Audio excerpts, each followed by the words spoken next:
Richard's opinion on Cowboys as 13.5-point favorites at Washington this Sunday is that they should rest Tyron Smith, your man from USC, the injured Tyler Smith, and maybe even Stephon Gilmore, an aging but still great cornerback, because Richard says the Cowboys can beat the Commanders without those guys. Now, Eagles coach Nick Sirianni says he's considering resting some of his starters at the Giants, where Philly is a 5.5-point favorite. But is Sirianni appearing to surrender so the Cowboys will put it in cruise control at Washington and possibly get ambushed by Washington? Keyshawn, your take on all of the above, please. Well, as a playmaker would say, This is the National Football League.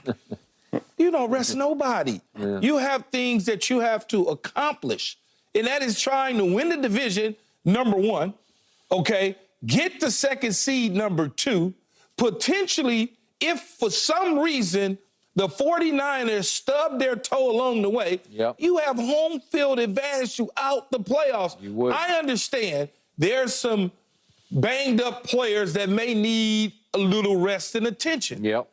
But let's look at this as it's the Super Bowl. You're not going to rest them in the Super Bowl. You're trying to get to the Super Bowl. And the easiest path to get to the Super Bowl is having the best seeding. And that seeding, the best seeding you can have right now is 2. If you all of a sudden lose to Washington and Philadelphia beats the Giants, they now move into a different position, you drop down. The sky would fall. The sky would fall. The playoff scenarios. Obviously, the Cowboys clinch the NFC East. They get the second seed. Easy, right? But the Eagles can clinch the NFC East and get the second seed if the Cowboys lose to Washington. So why would you rest either one? Philadelphia resting or the Cowboys resting? Then the Lions, on the other hand, who gift-wrapped y'all that win last week, they can clinch the second seed with a win, a Cowboys loss, and the Eagles lost.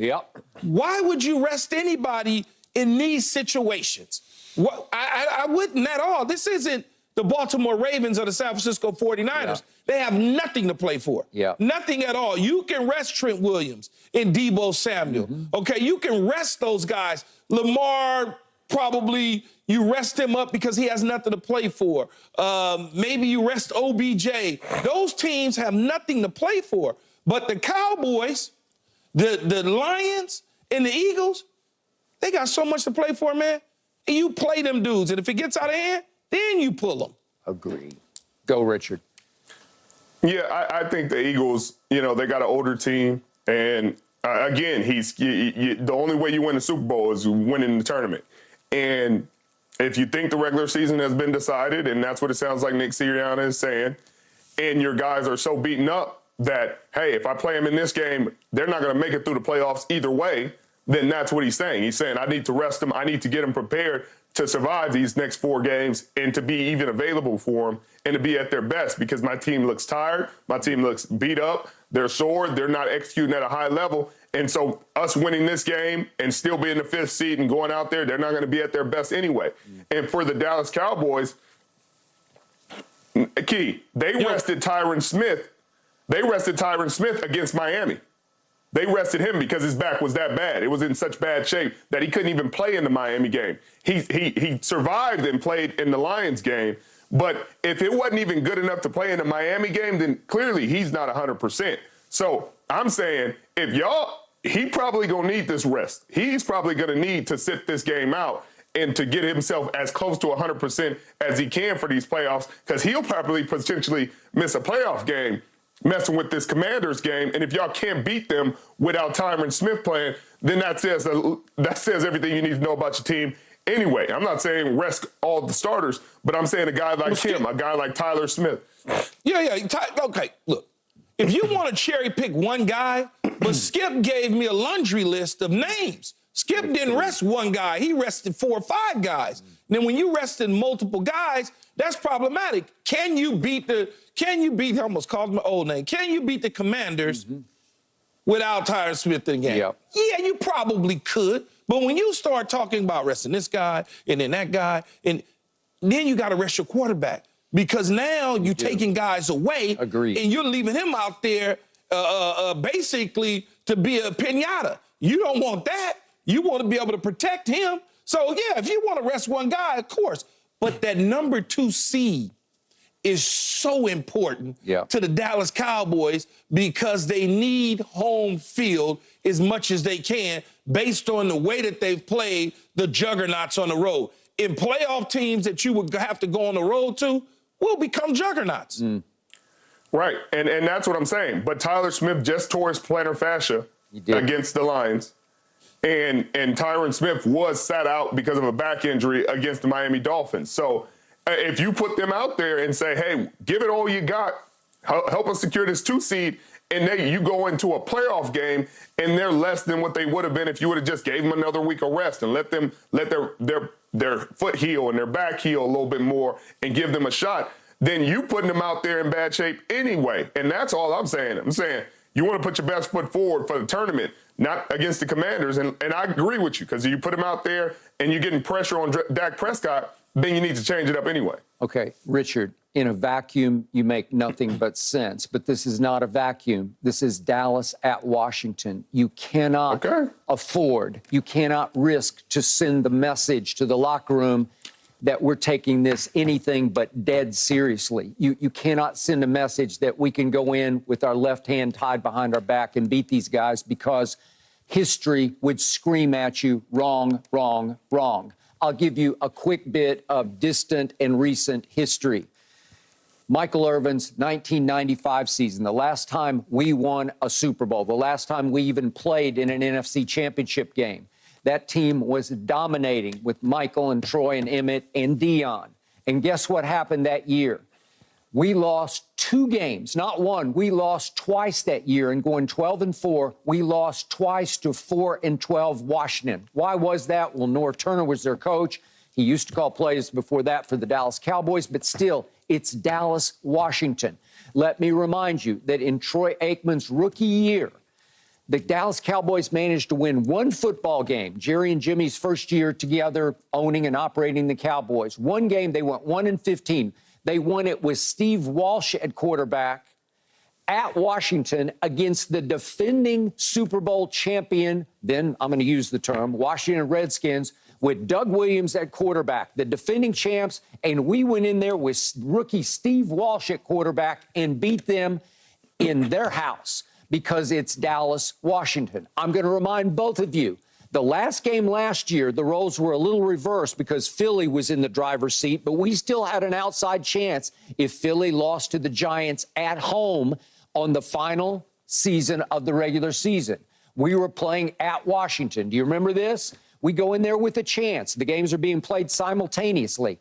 We lost 26-6 because we took our foot off the gas and said, it doesn't really matter. It could have mattered, but Davis Webb was the starting quarterback for the Giants at Philly, and it was a fairly, we ended up 22-16, but we lost 26-6. Dak had a QBR of 16 that day. That's on a scale of 0 to 100, because we went 4 for 18 on 3rd down against Washington, against the Commanders, because they're Washington. That's just it's a historical rivalry that I can't explain, but it's a blood rivalry, and the even the young players hear about it and they sort of grow up in it.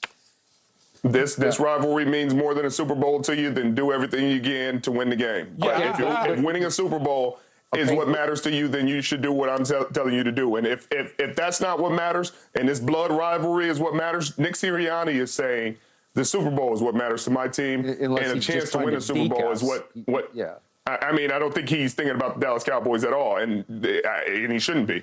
But I think if you're saying that the Super Bowl isn't your only goal, and that's not everything that every action and everything you're doing is concerned about and is surrounded about, then put everything you got into beating the Commanders and put Tyron Smith out there and potentially risk losing him for the playoffs. Okay, what did both of you tell me as we opened this show? Don't get ahead of yourself. Quit talking about NFC championship games, because you got to take this one step at a time. Well, okay, I'm maximizing the first step.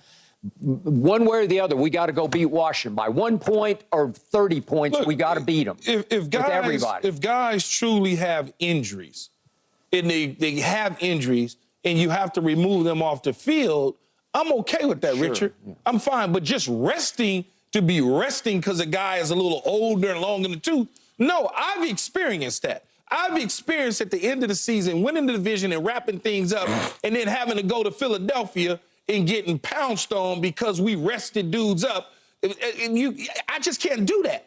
I got to play guys that's capable of playing. If you capable of playing and there's nothing wrong with you, then your butt gonna be out there. I can scoreboard watch. If all of a sudden that Dallas game is getting out of control, now I can say, okay, you guys come sit on the sideline with me. It doesn't really matter. But Philadelphia is what I mean. And Nick Sirianni, same time, they play at the same time. 4:25 Eastern. So you can scoreboard watch. I've been in those situations where we scoreboard watch and we looked up and we were like, well, nothing to play for anymore. And all of a sudden, guys are coming off the field, and then we go rest guys up. We go the next week to play in a wild card game and get our doors blown off.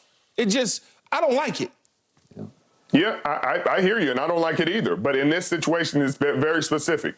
But again, it's not my team. It's not what I do. We went to Super Bowls. We did not rest guys unless they were hurt, and we went and made our runs. But if you sit there and you're going to tell me I'm willing to be missing the left side of their offensive line for the foreseeable future to beat the Washington Commanders, then Skip, maybe that's why y'all haven't been to a Super Bowl or AFC championship in 30 years, because you're too concerned with beating division rivals at the end of the season instead of making sure your team has everything they need to win a Super Bowl. Do you want to beat Washington, Skip, or you want the number 2 seed? Well, obviously, one has to come before the other, right?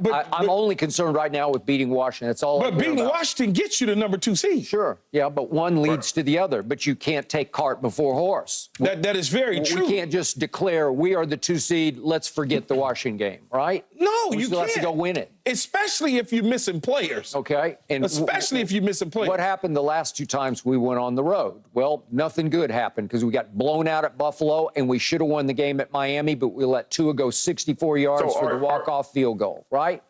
Are you willing to risk losing Tyron and Tyler Smith, which Tyler Smith situation still seems weird to me, to fully tear your plantar fascia and be better than you were before? That's what they said.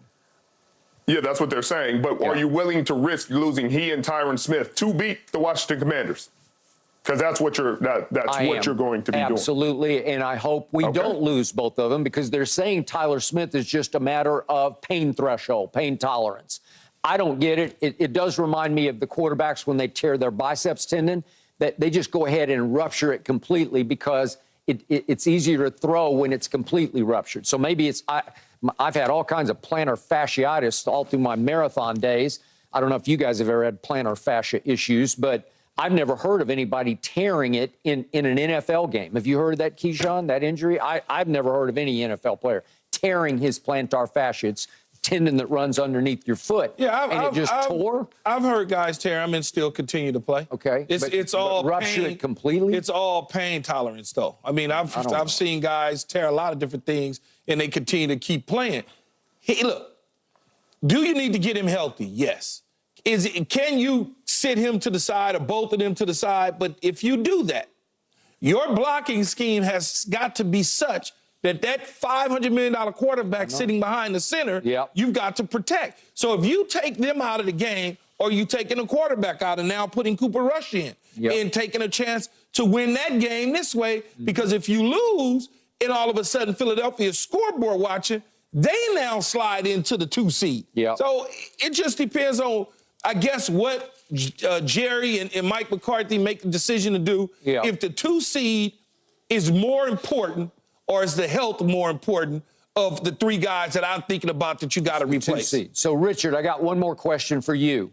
How hard would you laugh at me on Monday morning if my Cowboys somehow lose the game on Sunday at Washington?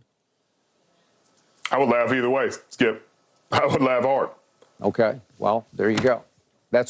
We're setting ourselves up to be laughing stocks if we go lose as 13 But you know what I wouldn't be laughing at, but I would sit there and really say I told you so, is if you beat the Washington Commanders and you looked up and Tyler Smith and Tyron Smith were not available because you put them in harm's way in this game and you knew they were already banged up coming in. And so then you're talking about questionable and can't practice going into a game with Green Bay Okay. Where this is a situation, and now you're sitting there saying this isn't negotiable anymore. This isn't debatable. All right, but Tyron Smith, I don't know that he's banged up. He had a back issue, he had a back spasm, and then against Detroit, he did play. Yeah. Aiden Hutchinson got him 2 or 3 times, but hey, it takes a ton. Everybody. It takes a lot to keep an NFL player, especially offensive lineman, as tough as nails, out of an NFL game, especially one that matters. And as big as that Miami game was for your team, he could not play in it. Skip, this is Tyron Smith. How many games I know he's sat out. As tough as they come. Yeah, but he's sat out a bunch of games in his career. He's sat out because he was